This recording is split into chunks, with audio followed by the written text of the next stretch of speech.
Welcome back here to Live Now from Fox. We're getting some breaking news in. It's almost 9 o'clock here on the West Coast, almost midnight on the East Coast. You're taking a look at file footage overhead of Mar-a-Lago. This has to do with the FBI raid at Mar-a-Lago, having to do with those classified documents in former President Trump's possession on August 8th. We are learning that the Department of Justice has just filed a 36-page response to a judge there in Florida, responding to former President Trump's request to appoint a special master to go over the documents that were seized, many of which had highly classified designations in markings. So a summary of the argument goes as follows.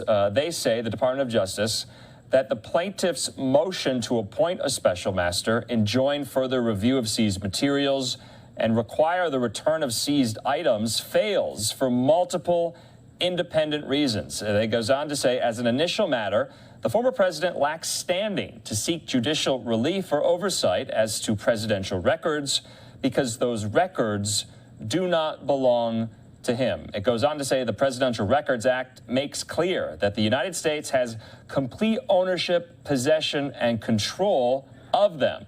It goes on to say, furthermore, the court lacks jurisdiction to adjudicate plaintiff's Fourth Amendment challenges to the validity of the search warrant and his arguments for returning or suppressing the materials seized. It goes on to say, for those reasons and others, plaintiff has shown no basis for the court to grant injunctive relief, and plaintiff is not likely to succeed on the merits. He will suffer no injury absent an injunction, let alone an irreparable injury, and the harms to the government and the public would far outweigh any benefit to the plaintiff. So the Department of Justice in this latest filing is saying that, quote, records were likely concealed and removed from the storage room and that efforts were likely taken to obstruct the government's investigation. That is quite something. Remember, we just got that very, very heavily redacted probable cause affidavit, the underlying rationale for seeking the search warrant on the DOJ's part. That was released at noon on Friday.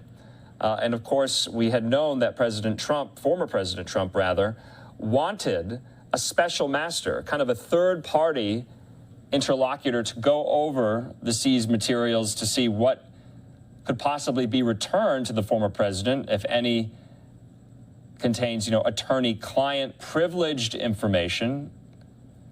Now, just yesterday, the Department of Justice said they had their own, what's known as taint teams, do what a special master would have done in the first place.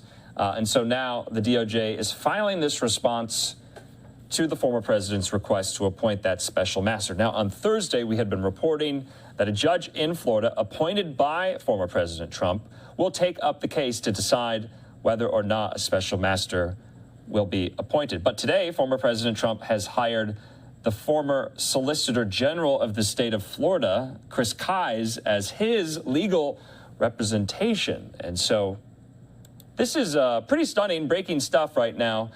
The Associated Press putting this tweet out saying that the DOJ said it had uncovered efforts to obstruct its investigation into the discovery of classified records at former President Trump's Florida estate. Now, I had thought at least, that was what the affidavit was going to say, but it was so heavily redacted that we couldn't really glean much from it, although we do know the extent, the number of documents and the degrees of classification that were found in the former president's possession there at Mar-a-Lago. So this is the response now to former President Trump's request to appoint a judge-appointed special master to review the records seized by the FBI. So this is breaking at this hour, now 9 o'clock here on the West Coast, midnight there at Mar-a-Lago, midnight in New York, and midnight in Washington, D.C.